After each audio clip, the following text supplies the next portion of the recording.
हम मीनू झा गोर लगे छी समस्त मिथिलावासी के। एकटा जानकी जी के विदाई लऽ कऽ उपस्थित छी। कोशिश करे छी सब गोटे के नीक लागे। विवाह पंचमी के बहुत बहुत शुभकामना सब गोटे के। धन्यवाद। जय मिथिला, जय मैथिली। परम पवित्र मिथिला नगरिया से लिखल छल सिया के विदाई रे सहेलिया। लिखल छल सिया के विदाई रे सहेलिया। सिया जी के जन्म सुनि आनंद भेल नगरिया से दुअरा पर बाजई बधाई रे सहेलिया। दुअरा पर बाजई बधाई रे सहेलिया। हीरा मोती अन धन सोन मालोटाओल याचक के देल खूब विदाई रे सहेलिया। याचक के देल खूब विदाई रे सहेलिया।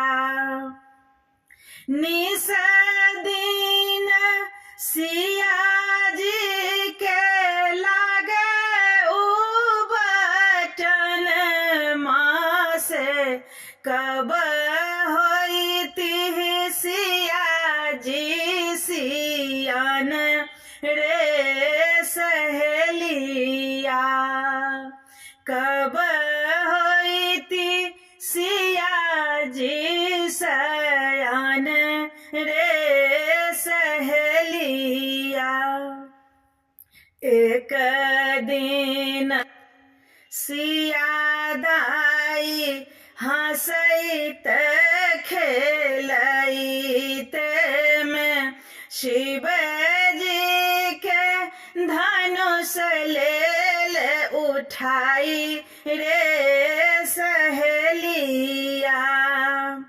सुनैत बचन राजा ठानल परन माँ से बिनु धनुष भंग नहीं ब्याहब रे सहेलिया। बिनु धनुष भंग नहीं ब्याह रे सहेलिया। सबहि भुवन के नोतल जनक जी ठानल स्वयंवर के दिन रे सहेलिया। ठानल स्वयंवर के दिन रे सहेलिया। देश विदेश के आइलै नरेश सबसे भारी धनुष नहीं टरलै रे सहेलिया। राजा सबके हाल देखी जनक जी के सोच भेल सिया रहली कुमारी रे सहेलिया। वीर विहीन जन हम जग के नहीं ठानिता हूँ एहन ठान नहीं ठानिता रे सहेलिया। जनक वचन सुनि लखन ऋषि आयल तनिक हुकुम हम पाई रे सहेलिया। तनिक हुकुम हम पाई रे सहेलिया। तखन वचन सुने रामचंद्र कहलाने गुरुजी से आज्ञा हम मांगब रे सहेलिया। एते वचन सुने राम जी सो सुनलाने गुरु देल राम जी के आज्ञा रे सहेलिया। गुरु देलन राम के आशीष रे सहेलिया। रंग भूमि आबी रामचंद्र धनुषा उठावल धनुष भेलै तीन खंड रे सहेलिया।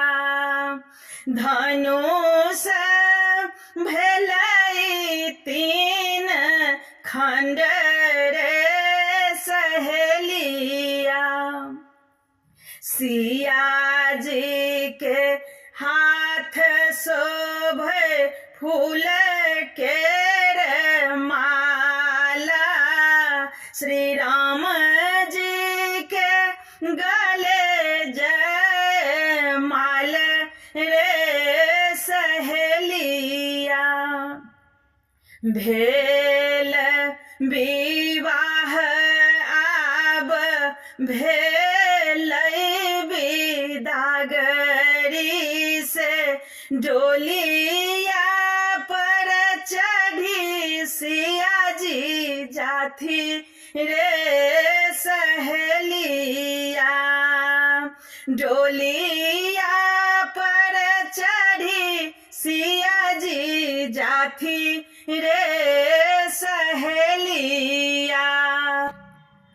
सखियों सहेलिया सब आए दुआरिया से सिया जी के बिदागरी के बेरे रे सहेलिया। सिया जी के आनी के संग के बहिनिया से डोलिया में देलनी चढ़ाई रे सहेलिया।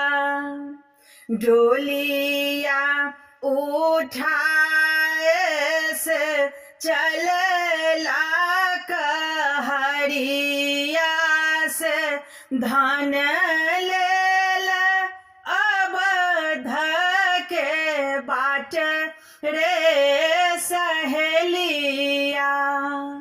धाये लेला अवध के बाट